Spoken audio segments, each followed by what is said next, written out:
para hadirin dan hadirat jamaah sholat zuhur yang rahmatullah.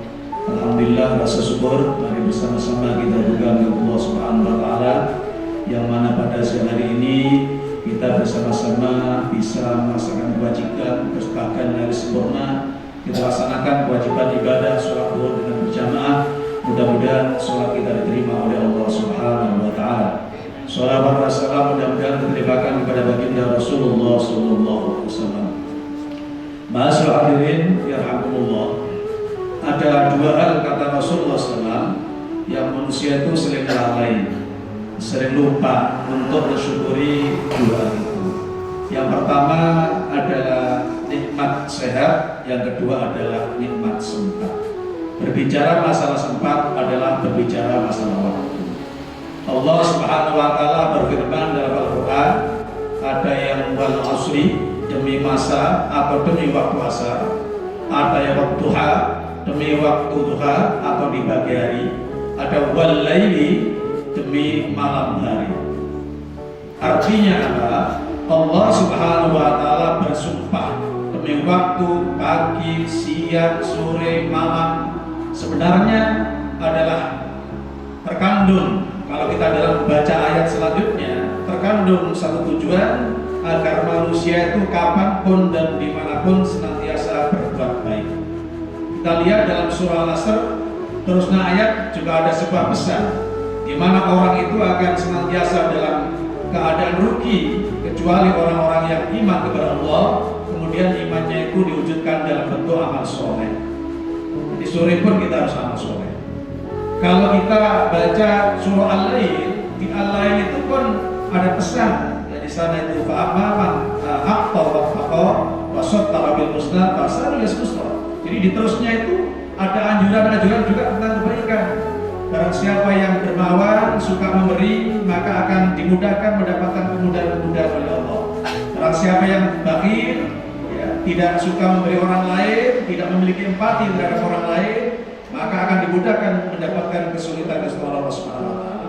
Demikian juga tentang ad-duha, di mana dalam ad-duha itu pada ending ayatnya kita diajarkan memiliki empati, memiliki perasaan baik terhadap orang sail, orang-orang mengemis, meminta-minta ataupun terhadap anak yatim.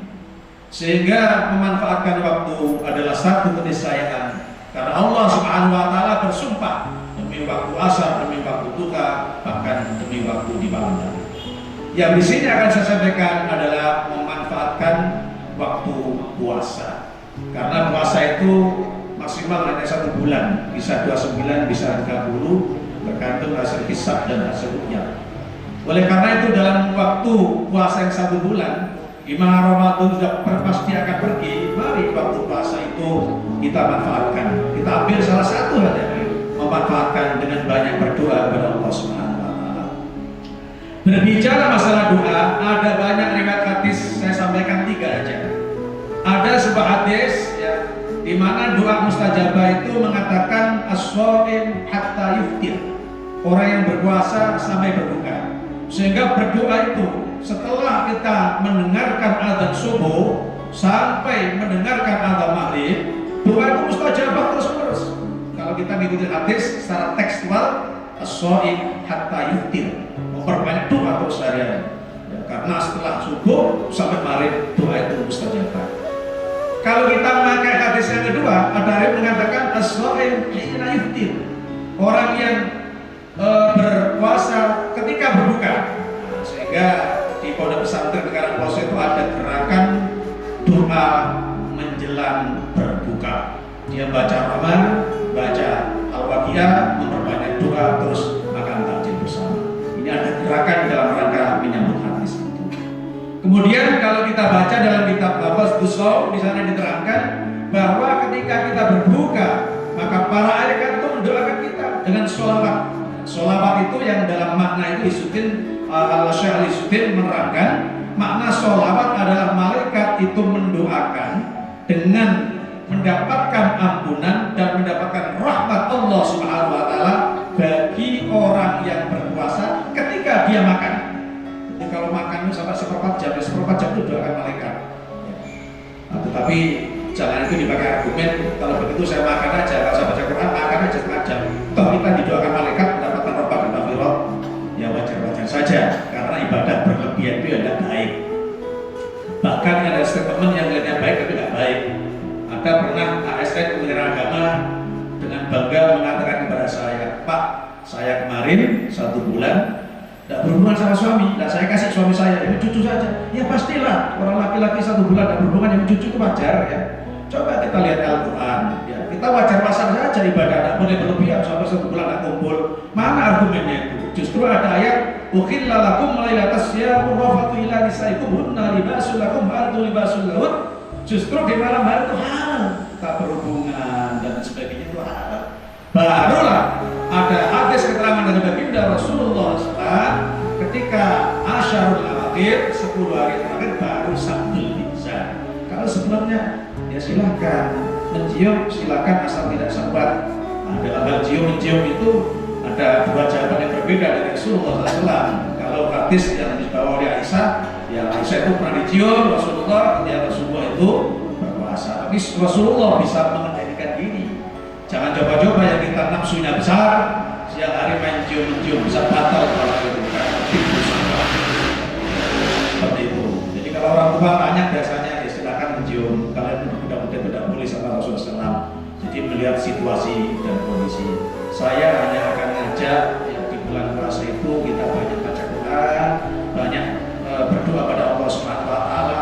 Kalau malam hari nggak ada dalil, apa ketika baru ada sampai maghrib, kemudian menjelang maghrib atau ketika berbuka kita doa malaikat, tidak juga. Kalau kita bicara Lailatul Qadar, yaitu juga malam yang sangat mustajabah. Bahkan malam yang terbaik bagi umat Rasulullah Muhammad SAW. Baru yang kedua malam nisfu Sa'ban. Oleh karena itu senyampang ini Ramadan, mari kita manfaatkan untuk berdoa kepada Allah Subhanahu Wa Taala. Kalau dengan banyak doa apa yang perlu kita baca? Ya khususnya kalau menghadapi Lailatul Qadar secara spesial. Ya, Rasulullah mengajarkan kepada Siti Aisyah untuk memperbanyak doa Allahumma inni afuwun ya, innaka afuwun tuhibbul afwa fa'fu anni. Allahumma innaka afuwun tuhibbul afwa fa'fu anni. Biasanya kita dahului dengan syahadat asyhadu an la ilaha illallah nas'aluka ridha, itu doa yang kedua. Jadi yang pertama Allahumma innaka afuwun tuhibbul afwa fa'fu anni. Nah, biasanya kalau dibaca jamaah dibaca Allahumma innahu karimun tuhibbul afwa fa'fu anna, mendoakan orang banyak, jadi tidak jadi masalah. Kalau teks hadisnya mufrad Allahumma innaka afuwun tuhibbul afwa fa'fu anni. Biasanya ditambah juga oleh para ahli ulama Allahumma innaka afuwun karim tuhibbul afwa fa'fu anna. Jangan dimasalahkan. Masalahkanlah orang yang tidak berdoa. Tidak berdoa itu yang perlu didorong untuk berdoa. Jadi yang tambah afuwun karim, tambah fa'fu anna, fa'fu anni, terserah. Dia akan mendoakan diri sendiri atau bersama-sama supaya orang lain mendapatkan ampunan, monggo. Yang kedua, tentunya memperbanyak doa syahadu Rasulullah nas'aluka ridhoka wal jannah wa na'udzubika min sakhatika wan nar. Jadi kita minta ridhonya Allah. Itu juga sama, apakah pakai syahadat kufra?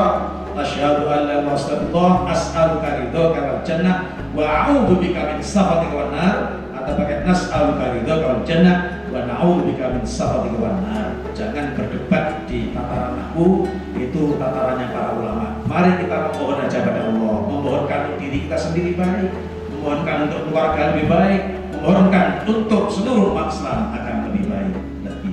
Mudah-mudahan di bulan Ramadan ini kita bisa tidak hanya melaksanakan menurut syarat rukun, maka sunnah-sunnahnya mudah-mudahan bisa kita lakukan sehingga puasa kita itu berkualitas. Insya Allah kalau puasa kita itu berkualitas, keluar dari Ramadan kita akan menjadi pribadi yang muttaqin yang akan dimasukkan surga oleh Allah Subhanahu Wa Taala.